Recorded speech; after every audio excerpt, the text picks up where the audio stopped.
What I discovered as I was going through this process was that I can't do it alone. I couldn't do it alone. It wasn't just about me, it was about everybody who was there to support me. There were so many different support services at my institution that helped me to thrive.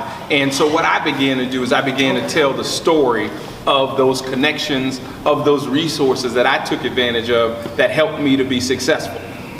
I had mentors all along the way. I was being mentored in ways that I didn't even realize it. I had a work-study job in our admissions office, so I worked in the admissions office for 4 years as an undergraduate student, and what I discovered was a career.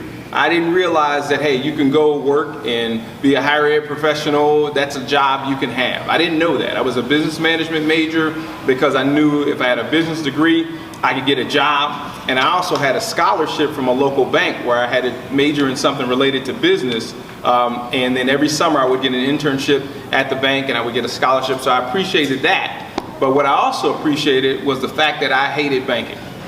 I learned that I hated banking, but I had this degree path I was pursuing, so I stayed on that degree path until my senior year. My senior year, I had a mentor who said, hey, you should think about graduate school. I said, graduate school, what is that? You know, they told me 4 years and I'm done, right? 4 years and it's a wrap. And she explained to me that in order to move into certain professions, you needed advanced degrees, and in order to do that, you needed to take the GRE, the graduate record examination, and I took the last written GRE, so I'm aging myself a little bit. I took the last written GRE test when it was offered in May of my senior year of college.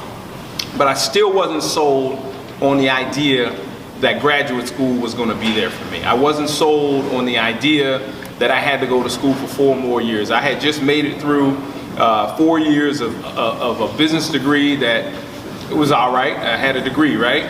But my senior year, when I had a chance to take electives, I took like intro to psych, I took intro to sociology, and all these different classes that I aced and figured out I loved. I was like, wow, nobody told me this, right? I didn't explore my major. Nobody was saying, hey, figure out what it is that you're good at and go do that.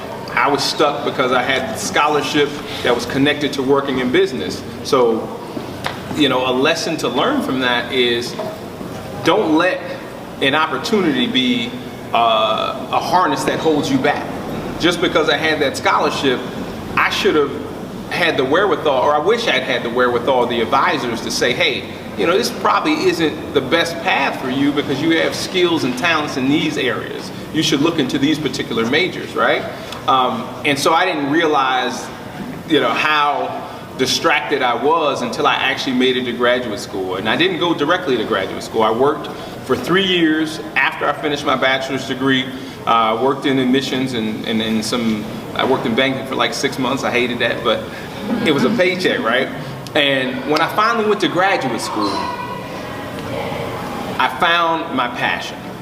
I was in higher education and student affairs program at Ohio State University, and I fell in love with the work. The theories, the ideas, all of those things came together, and I just loved it. I looked forward to class every day. I read assignments.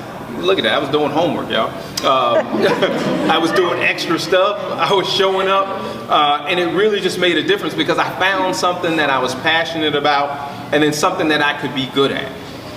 I really thought I was on my way as I finished my first year of graduate school.